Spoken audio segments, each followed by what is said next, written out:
Skive har fået et nyt rådhus, og inden længe står også et nyt bibliotek færdigt. Begge bygninger samt byens kunstige skøjtebane skal have energi fra rådhuset.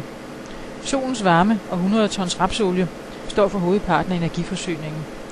Stramt styret af intelligente installationer, som sørger for, at energien bliver udnyttet fuldt ud og lidt til.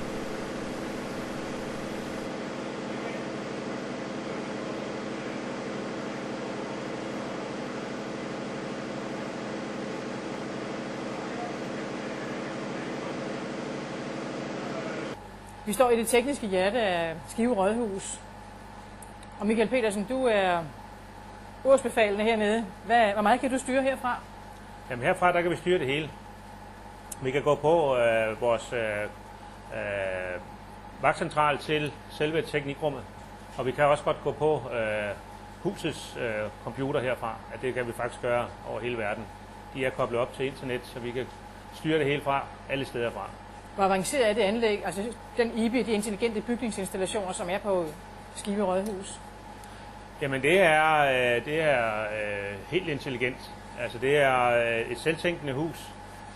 Der ved hjælp af computersystemet kan styres efter om der er folk til stede.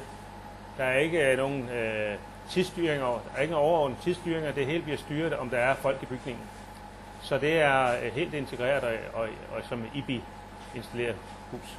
Og så er det ikke traditionel energi. I tager ikke bare fjernvarme og strøm. I bruger nogle helt andre energikilder. Ja, vi har det grønne teknikrum, som er her ved siden af. Det indeholder 3 rapsmotorer og 3 dieselmotorer, der er bygget om til at køre på raps. Og det har en 45 kubikmeter lagertank.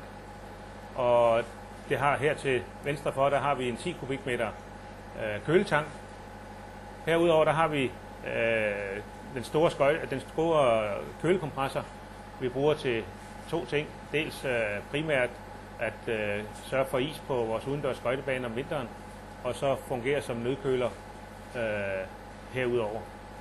Så er der en 105 kW absorptionskøler, som har den egenskab, at den kan lave køling ved hjælp af varme. Og på taget, eller rummet herinde, indeholder også den store veksler fra husets store solvarmeanlæg, vi har på taget. 265 kvadratmeter solvarme. Så jeres CO2-udledning, den er ikke særlig stor?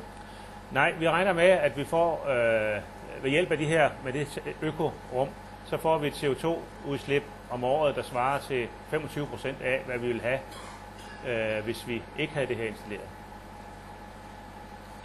Til gengæld bruger I så en væsentlig mere rapsolie, end man... Ja, vi bruger 100 tons rapsolie, og det er jo også en slags energi.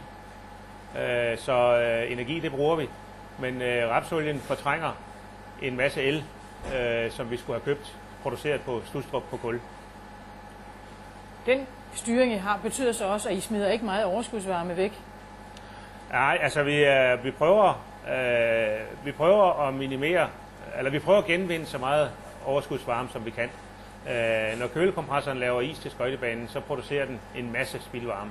Og vi tager alt det, vi kan, og putter ind på rådhuset. Og når vi kommer over til mere normale forhold, hvor vi har et vintervarmeforbrug på huset, så vil vores varmegenvindingsandel stige.